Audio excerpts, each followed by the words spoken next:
know, that was a testament of the respect that he had for me because he wasn't trying to hit it.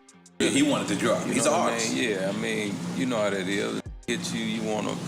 So to me, that was a testament of the respect he had for me, and I had to like really, you know, let him know, okay, I really mean this. Right. You know what I mean? This don't make sense. I believe Jay Prince is a professional anything. He's a CEO of a rap label, so he's a professional entertainer.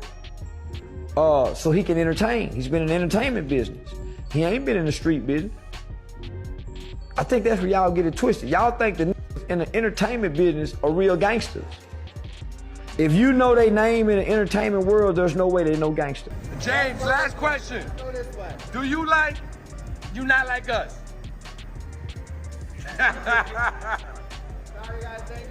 Thank you, Jay Prince. Not to be a hater or anything, but have y'all seen the latest? It looks like Drake's other daddy, Jay Prince, is throwing in the towel too. Seriously, how many more L's can this guy take? Remember when Drake was always flaunting how Jay Prince had his back and all those deep Houston connections? Well, those days are over. Kendrick's out here warning Drake that if he keeps pushing, things are going to get worse. And now the streets are buzzing that Jay Prince wants nothing to do with Drake anymore. If you've been keeping up, you know Jay Prince has been Drake's ride or die, fighting his battles left and right. He squashed beefs with Kanye, put NBA YoungBoy in his place, and even checked Diddy after that slap. But things are getting spicy now, y'all. Jay Prince has been totally silent during Drake's ongoing feud with Kendrick. It's like he's vanished from Drake's corner, and that's why this beef with Kendrick is getting so messy. Let's be real. If Jay Prince was still in the picture, there's no way he'd let his cash cow get roasted like this. So why the sudden abandonment? Well, word on the street is that Drake might have backstabbed Jay Prince, or maybe Jay Prince is getting cold feet because Kendrick could be about to drop some dark secrets about him. And when I say dark, I mean the streets of Houston are buzzing with rumors that Jay Prince could be tangled up in some shady dealings, Diddy-level shenanigans, the whole 9 yards. And that's not all. There's talk that Jay Prince's son might be transferring young women from Area 29 clubs in Houston for Drake and his OVO crew. Remember that line about dropping a 50 bag for the mob and for the thought? Yeah, it's all connected.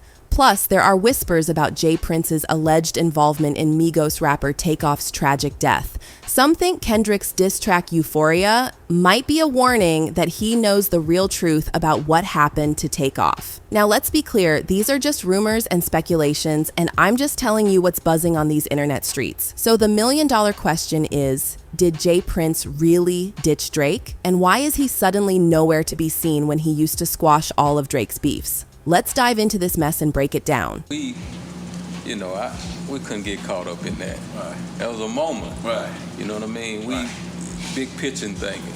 Right. So we had to keep it moving. All right, let's dive into some juicy gossip, shall we? So if you're not totally up to speed on who Jay Prince is and his connection with Drake, let me spill the tea. Back in the 80s, Jay Prince was like the ultimate kingpin in Houston, Texas. He ran with a crew that had an iron grip on the city. But as the heat from the game started closing in, Jay Prince decided it was time to go legit. He made a bold move into the music industry by founding Rap-A-Lot Records in 1987. And trust me, this label is legendary, giving us iconic artists like the Ghetto Boys with Bushwick Bill, Scarface, and Willie D. You probably know their hit Mind Playing Tricks on Me. But wait, there's more. Jay Prince didn't stop there. He also helped launch the careers of artists like Zero, Dion, Do or Die, and many others. Rap-A-Lot Records and Jay Prince are often credited with shaping the Southern rap scene.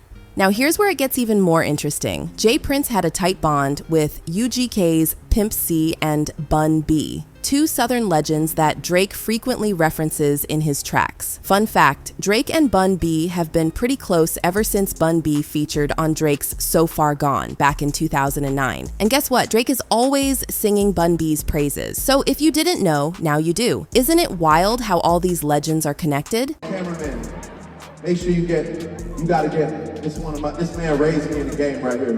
You gotta get this man on camera real quick. Yeah, get the legendary Bun B on camera real quick. This is my dog right here. Raised me up from a little puppy dog. Not to be a hater or anything, but have you heard about Jay Prince? Some folks see him as this untouchable OG who always gets his way, like he's practically royalty in the rap game. But let's be real, others think he's just a guy who plays hardball to get what he wants.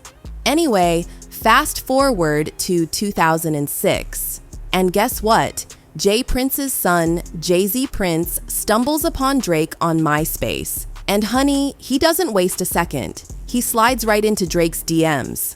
Jazz knew Drake had something special, so he immediately introduced him to his dad, Jay Prince, and also to Lil Wayne. Your dad told you to go out and find artists with the buzz. Yeah. Who'd you find? Drake. That was the first artist you found? That was my, yep. That was my first artist that I went out to look for. I came across all the artists. I came across Soulja Boy before. I came across, that was when everybody was popping. That party like a rock star group. I came across a lot of people, but Drake was something that, when I heard, I was like, I get it. Okay, so you're in Houston, Drake is in Canada. Yeah. How did you come across Drake? MySpace.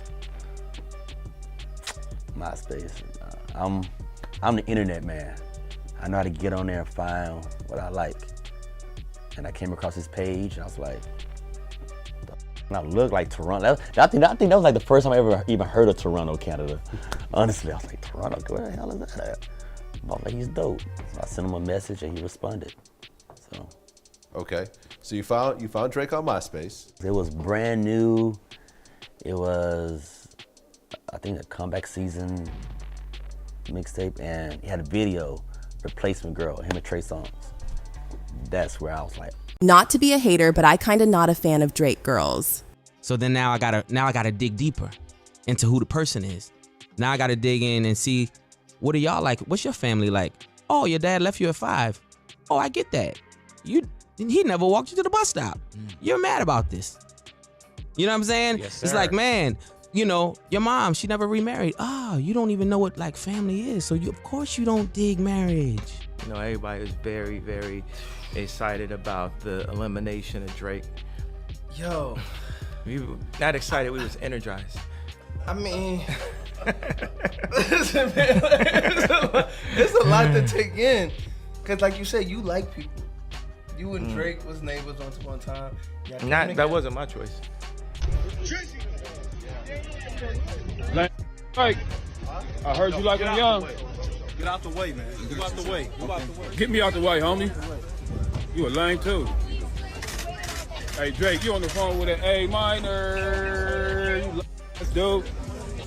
Not to be a hater, but have you seen what's going down in the rap game? It looks like everyone's turning their back on Drake, and guess who's out here saying, I told you so? None other than Pusha T, who's been trying to warn us about Drake for years. And get this, word on the street is that Pusha and Kanye have finally squashed their beef and are back in the lab cooking up some new heat. And guess what? They reportedly have a Drake diss track in the works. Talk about pouring gasoline on the fire. Meanwhile, more rappers are jumping on the anti-Drake wave after Kendrick Lamar straight up humiliated him with that Not Like Us video. Everybody's clowning Drake for even thinking he could go toe-to-toe with K. Dot and disrespect the West Coast.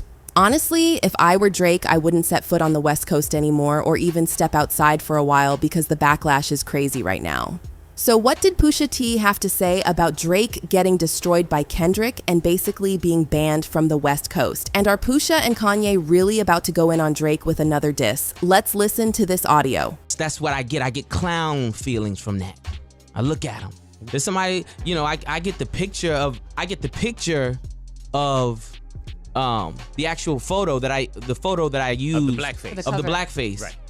And I'm like, okay, it makes sense. Ever since Kendrick dropped Not Like Us, California has been straight up dancing on Drake's grave. And trust me, they are not done gloating about his downfall yet. This track has united all the haters of the Sixth God like never before in hip-hop history. But on the flip side, it's also brought a special bond back to California and the whole West Coast. Part of this is because LA took down the biggest rap artist in the game in a legendary rap battle. But also, it's because for a while now, Drake has been saying some things that have have seriously rubbed the West Coast the wrong way, even disrespecting legends like Tupac. Now, while Kendrick and Drake's beef has been simmering for over a decade, the animosity the West Coast has for Drizzy is pretty fresh. Remember when Drake dropped his first official diss track aimed at Kendrick? Pusha? He had the nerve to claim he's more loved in Los Angeles than Kendrick, rapping, "Get more love in the city that you from?"